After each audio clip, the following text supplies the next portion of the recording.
E aí, pessoal, tudo bem?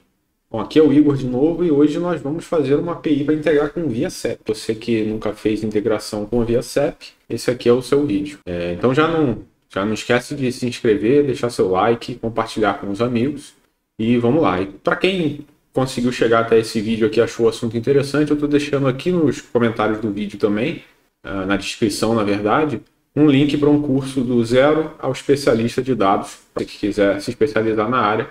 Lembrando que essa solução que a gente vai implementar aqui, ela vai consumir uma API, que é a do ViaSAP, para obter dados de endereço baseado num CEP. E você pode usar isso tanto para criar uma tela de cadastro, que campos preenchidos automaticamente, quando o usuário digita o CEP lá dele, ou para facilitar, melhorar a usabilidade.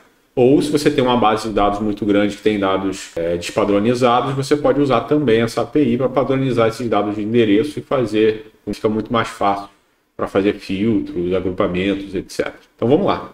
Estou mostrando a tela aqui e basicamente se você colocar no Google ViaSAP, você vai chegar nesse serviço aqui, nesse site. Vamos abrir ele aqui, ó.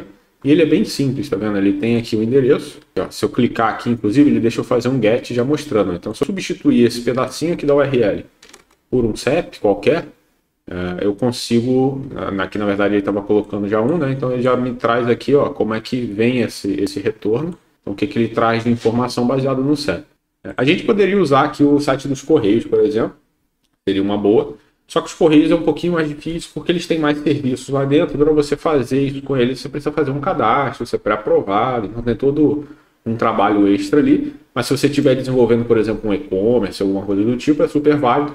Porque ele também vai ter endpoints lá para calcular frete, calcular disponibilidade de caixas, de agências, etc. Então tem uma série de outros recursos que você também pode usar. Nesse caso aqui, na maioria dos casos onde você está implementando um sistema ou está trabalhando com dados, você precisa padronizar informações de endereço, essa API aqui ela mais do que funciona, ela é super rápida e ela funciona muito bem. Aqui para baixo você tem alguns exemplos aqui de resposta que ela pode te dar. Então, se você botar um /JSON lá, ela vai te responder assim. Se você botar um /JSON, esse callback name aqui, ela faz outras coisas, né? Então, tem um JSON-P. Então, você tem como ela te responder em XML. Então, independente do software ou da linguagem, ou se é legado ou não, você pode usar ela que ela vai se adaptar. Ela é bem versátil, tá? Aqui embaixo ela fala um pouquinho mais sobre a origem, né, de onde vêm os dados que ela insere aqui.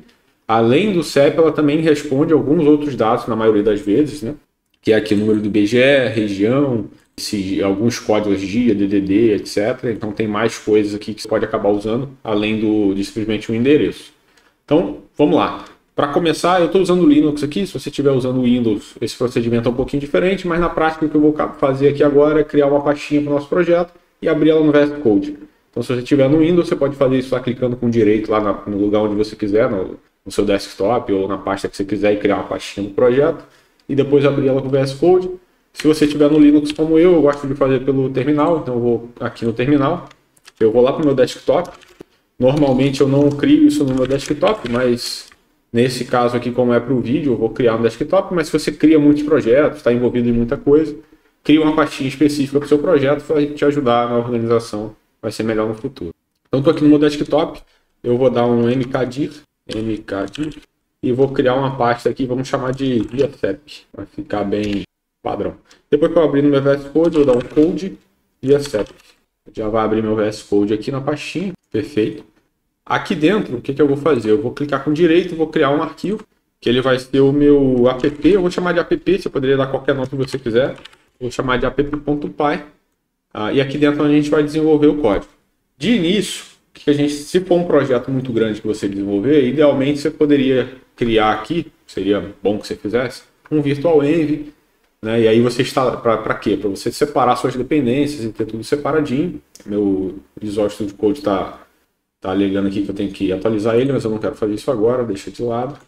Mas enfim, você poderia criar, nesse caso aqui, como a gente vai usar dependências bem básicas que eu já tenho globalmente instalados, eu não vou passar por esse processo, para não deixar o vídeo muito grande. Mas você poderia criar um virtual env, tem outros vídeos aí no canal que eu mostro como criar, é bem simples. Então, o que a gente vai precisar aqui? A princípio eu vou precisar importar o request, né? O requests aqui do Python. Eu tenho uma inteligência artificial aqui que fica me sugerindo coisas, tá vendo? Algumas não fazem nenhum sentido, por exemplo, aqui também sugerindo Flask e tal. Não tem nem contexto aqui para ela saber o que eu vou fazer, mas enfim, deixa aí. Depois disso, a gente precisa organizar esse código. Então, o que eu vou fazer? Eu vou criar uma função que consulta o ViaSep. O ViaSep ele é muito simples, então ele não tem autenticação, não tem nada, é uma consulta direta. Então, basicamente, eu vou definir aqui uma função get. Vou até colocar em português mesmo, sei lá, obter underline endereço. E aí aqui o que ela vai receber? Ela vai receber o CEP, bem básico. Perfeito. Se você quiser tipar isso aqui, eu poderia. Então o CEP geralmente ele pode vir como somente número, se você filtrar ali o que está vindo, ou ele pode vir com um tracinho também, né? Ou pontos e tal. Vai depender. Normalmente ele tem números e um traço, né? Então eu poderia tipar aqui como string. E como eu vou devolver algo, aqui ele está até me sugerindo corretamente, como eu vou devolver algo que é um dicionário com um endereço ali dentro, ele está me dizendo que eu vou devolver o dict. Eu poderia, lembrando que no Python isso aqui não garante que o que vai vir aqui dentro é uma string, isso é simplesmente para documentar e para quem pegar esse código no futuro entendeu, ele estava mandando o CEP aqui como uma string. Então deixa eu ver aonde que essa função era chamada para ver se vem com traço, se não vem, etc. Assim como o dicionário, pessoa que for usar essa sua função aqui no futuro, se aqui fosse um projeto maior, ela ia saber que, sei lá, eu não retorno uma lista de endereço, eu não retorno um endereço em formato de texto, eu retorno um dicionário que deve ter os campinhos lá dentro com o endereço. No futuro eu pretendo fazer um outro vídeo onde a gente pode explorar mais essa questão de tipagem aqui, criar tipos nossos, né? Tipos próprios mais complexos e tal. Mas inicialmente vamos deixar assim, lembrando que você não precisa, se não colocar a tipagem, ele vai funcionar. Então para começar aqui, vamos criar a chamada API, né? Eu gosto de deixar globalmente aqui, nesse caso, né, a base URL, que seria a base URL lá para o ViaSep, né? Então tá aqui base underline URL. Ele até autocompletou para mim aqui, ele já entendeu que eu estou falando com o ViaSep, já até autocompletou a inteligência artificial. Para quem estivesse perguntando, eu estou usando o Code, tá aqui. Eu estou usando o Code. Beleza, então já tenho aqui, então agora eu preciso fazer o quê? Eu preciso pegar esse CEP que chegou aqui e fazer um request para a ViaSep e ver o que ela me retorna. Perfeito? Então vamos escrever aqui o seguinte. Então eu vou fazer o request e eu vou ter o quê? Uma response, né? Eu vou ter uma resposta. Então eu vou botar aqui response igual, e aí eu vou fazer exatamente o que ele está me sugerindo, que é o quê? Eu vou pegar o request, vou chamar o método get, porque essa requisição ela é um get, está descrito lá no site como é que isso é feito. Eu não vou entrar em muitos detalhes para esse vídeo não ficar muito longo, mas você pode dar uma lida lá na documentação no site que eu mostrei da ViaSep, que tem todos os detalhes.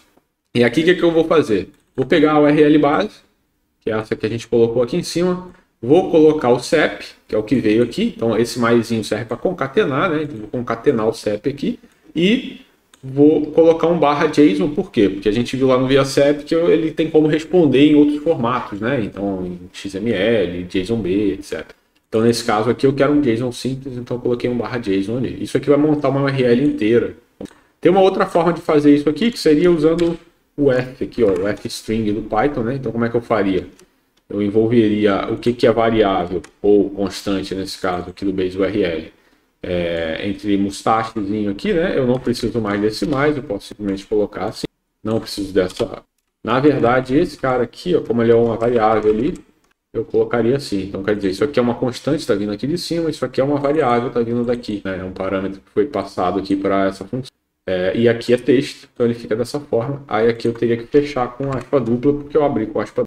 Então isso aqui tem o mesmo efeito da concatenação com mais, ele vai formar uma string, né? Então, ele vai formatar uma string dessa forma aqui e colocar aqui no lugar quando esse get for. No get, se eu parar o mouse em cima, eu consigo ver que ele recebe mais parâmetros. Então eu tenho o URL, que é o primeiro que eu estou passando, por isso que eu não estou nomeando ele, eu estou simplesmente passando, porque ele está em ordem. Eu tenho como passar outros parâmetros para URL, data, header, etc. Uma série de coisas. Né? Um importante que eu acho interessante aqui é você passar sempre um timeout. Ele tem um timeout padrão aqui, normalmente o get. Se eu não me engano, são 30 segundos. Posso estar enganado. Mas eu gosto de passar aqui 60 segundos, porque no nosso caso, como eu estou imaginando que a gente vai usar isso aqui para padronizar um grupo de dados, né? Então não tem problema se ele demorar um pouquinho mais. O importante é que ele consiga obter esse CEP e dar seguimento ao que a gente estiver fazendo. Nesse caso, eu estou colocando 60 segundos. Isso aqui é customizável, você pode colocar o tempo que você quiser. Ele não vai implicar que a sua API sempre demore, da sua função, né, no caso, sempre demore 1 minuto para ser executada. Na verdade, o que isso aqui vai fazer é, se ela estiver demorando demais para responder, ele não vai interromper o processo, né? O programa não vai ser interrompido, ele vai esperar até 1 minuto para essa requisição ser completada. Aí se ela não completar, ele vai dar um timeout lá, vai interromper. Mas então não tem problema você botar um tempo um pouco maior, só saiba que se em algum momento a ViaSep demorar a te responder, o seu programa vai ficar lá esperando o tempo que você colocou aqui para ter a resposta, tá? Então beleza, então a gente tem aqui já a nossa requisição, perfeito? Então agora a gente precisa o quê? A gente precisa saber se essa requisição deu certo. Se ela deu certo, eu preciso tirar os dados de dentro dela. Para saber se ela deu certo, você pode fazer simplesmente aqui um if response status code igual a 200, né? O 200 é o status code para dizer que ó, deu tudo certo, tá ok. Então, se veio um 200, quer dizer que deu certo o que eu estava querendo fazer e veio algum dado ali de resposta, tá? E aí, para pegar esse dado de resposta, eu posso colocar aqui, eu vou criar uma nova variável chamada dados, e eu vou dizer ali, ó, response.json, né? O requests aqui, ele já tem internamente um .json, né? Uma função JSON que já faz a serialização desses dados que vieram, então transformam isso em dicionário e guarda aqui para mim, certo? Então, nesse momento aqui, eu já teria dados sobre o CEP que eu estou consultando. Então, basicamente, a minha função seria mais ou menos essa. Aqui, inclusive, se eu fosse parar por aqui, não fosse tratar nada desses dados, eu poderia, ao invés de definir uma variável aqui, eu poderia simplesmente dar um return, né? Então, se deu 200, né, tá tudo ok, retorna o que veio. Se não, né, então quer dizer, se ele não entrou aqui, ele vai retornar como eu estou dizendo ali que é sempre um dicionário que ele retorna, então eu vou retornar um dicionário vazio, sem absolutamente nada. Perfeito? Então aqui, o que a gente precisa fazer agora? Basicamente a integração está feita, que eu consigo já chamar a ViaSep, passando um CEP para ela e obter os dados de endereço ali completos. Normalmente, você só chamaria essa função aqui embaixo agora, passando o CEP, e isso seria o suficiente para funcionar. Só que vamos imaginar que isso aqui que você está fazendo, na verdade, não é um app, não é uma aplicação sozinha. Isso aqui é um módulo que vai se integrar com uma aplicação que você já tem, que faz mais coisas. No caso do nosso exemplo, você teria ali um processamento de dados acontecendo e você tem outras partes ali que vão salvar no banco, vão extrair de um CSV e assim por diante, né? Então vão fazer uma série de tratamentos, consultar outras APIs, etc e tal. Então isso aqui seria apenas um módulozinho do todo. Então nesse caso, uma boa prática seria a gente colocar aqui antes da execução, um if name igual a main, e aí eu executo o que eu quero. Por que a gente faz isso, né? Aqui ele já até me deu um exemplo legal, já colocou certo. Então, por que eu faço isso? Porque se alguém importar esse módulo, então se no futuro eu chamar isso aqui de viasep.py, né, ele virar um módulo, e alguém importar isso, se eu deixar dessa forma aqui, ó, no momento da importação, esse código aqui vai ser executado, né? E aí vai exibir um resultado ali, vai dar um print no console ali que eu não quero, né, no terminal que eu não quero, vai ficar um negócio meio esquisito. Dependendo do modo que você está fazendo, ele pode fazer até coisa que pode quebrar a sua aplicação, etc. Nesse caso aqui, o único inconveniente seria dar um print, ele fazer uma consulta fora de hora, né? Mas aí dessa forma aqui, ele vai verificar se ele está sendo importado ou não. Então, se ele estiver sendo importado, ele não vai executar nada. Se ele estiver sendo executado diretamente, aí ele vai executar esse bloco que está aqui, né? Então, é isso que a gente quer. Então, vamos fazer um teste. Eu vou salvar aqui, que eu não havia salvo ainda. Eu vou abrir um terminal aqui embaixo. Já está na pastinha certa. Então, eu vou chamar aqui o Python. Eu tenho Python 3.11. Eu vou chamar o Python, eu vou chamar ali o app.py. E vamos ver o que acontece. Ah lá. Então, ele veio certinho, tá vendo? Ele fez a requisição e me trouxe aqui os dados desse CEP aqui que eu coloquei, que eu não faço ideia de onde é, ele que me sugeriu. Eu acredito que ele seja até o de exemplo lá do site, mas está aqui. Qualquer CEP que eu colocar ali, ele vai me trazer os dados. Vamos testar um outro CEP aqui. Vou procurar aqui, sei lá, CEP Rio de Janeiro, né? Eu sou do Rio, então vamos pegar um CEP do Rio de Janeiro aqui, aleatório. Então vamos pegar aqui um CEP, vou tirar o tracinho aqui, depois a gente testa com o traço também. Eu não lembro se ela aceita. Eu vou salvar isso aqui, vou rodar de novo. Olha lá, e aí ele trouxe um endereço diferente, obviamente, porque a gente mudou o CEP, né? Está funcionando, ele traz os dados certinhos e tudo mais. Agora vamos tentar mandar com traço, só para ter certeza se ele funciona ou não.